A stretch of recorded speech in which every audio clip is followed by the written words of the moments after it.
오징어 게임의 깐부 오영수 배우가 골든글로브의 TV 부문 남우조연상을 수상했습니다. 석세션의 키에란 컬킨, 더 모닝쇼의 빌리 크루더, 테드 라소의 브렛 골드스타인 등 오영수 배우는 쟁쟁한 후보들을 제치고 한국 배우 최초로 골든글로브상을 수상하였는데요. 이것은 기생충과 미나리도 이루지 못한 성과라 더욱 대단하게 느껴지는 것 같습니다. 미국의 CNN 역시 오징어 게임의 스타 오영수가 역사를 만들었다라고 보도했는데요.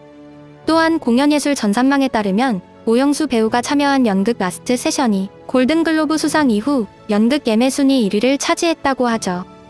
그러나 이러한 한국의 희소식에 웃지도 울지도 못하는 한 나라가 있는데요. OTT 집계 사이트 플릭스페트롤에 따르면 12일 일본의 넷플릭스 탑10이 1위부터 10위까지 모두 한국 컨텐츠로 채워졌다고 합니다. 평소 관심 없다고 하는 것에 비해 너무나 민망한 집계 결과였는데요. 최근 일본의 영화평론가 마에다 유이치 씨는 일본 영화는 왜 한국 영화를 이길 수 없는가? 라는 제목으로 칼럼을 하나 게재했습니다. 한국은 연간 2조 엔 이상의 제작비를 무기로 계속된 흥행을 이어가고 있다. 최근 화제의 중심에 있는 건 모두 한국의 작품들이며 일본은 점점 세계에 뒤처지고 있고 한국과의 차이가 더 벌어지고 있다. 앞으로는 일본의 활약을 기대하고 싶다. 여기까지가 글의 대략적인 내용인데요. 이를 본 일본의 네티즌들은 현실을 인정하는 부류와 현실을 부정하는 쪽으로 나뉘고 있습니다. 하지만 국내의 누리꾼들은 합리화하지 말고 제발 연기부터 잘해라. 제작비와 국책 따위의 소리를 하네 등의 반응들을 보이고 있는데요.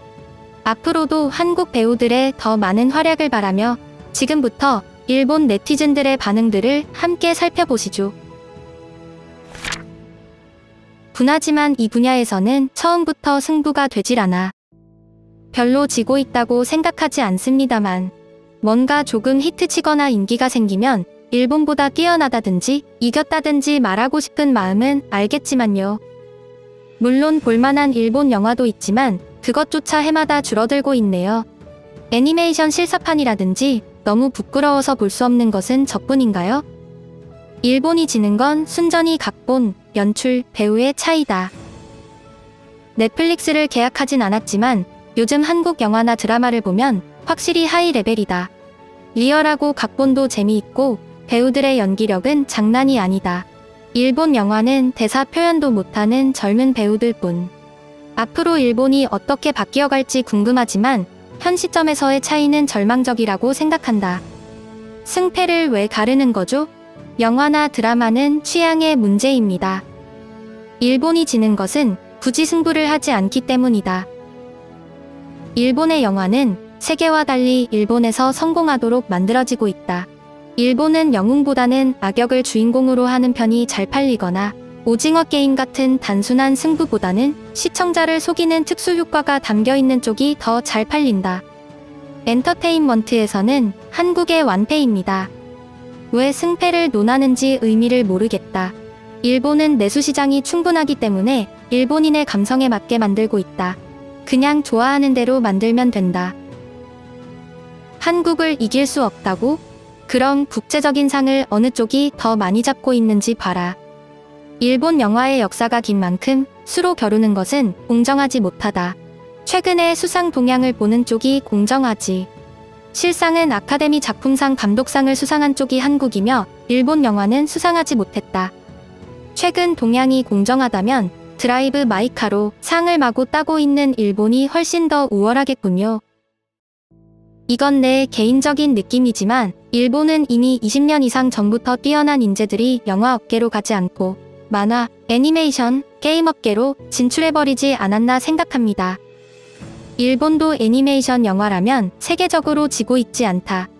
애니메이션 영화는 영화로 인정하지 않는 거야? 무슨 말만 하면 애니메이션으로 도망치는 일본의 엔터테인먼트. 솔직히 일본 드라마가 한국에 못 미치는 건 아니죠. 작품의 레벨 차이라기보다는 마케팅 방법의 차이라고 생각합니다.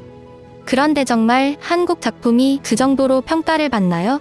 중요한 DVD나 블루레이가 팔린다는 이야기를 들어본 적이 없는데 넷플릭스에서도 오징어 게임 이외에는 그냥 그렇다. 대부분은 50위권 이내를 맴돈다.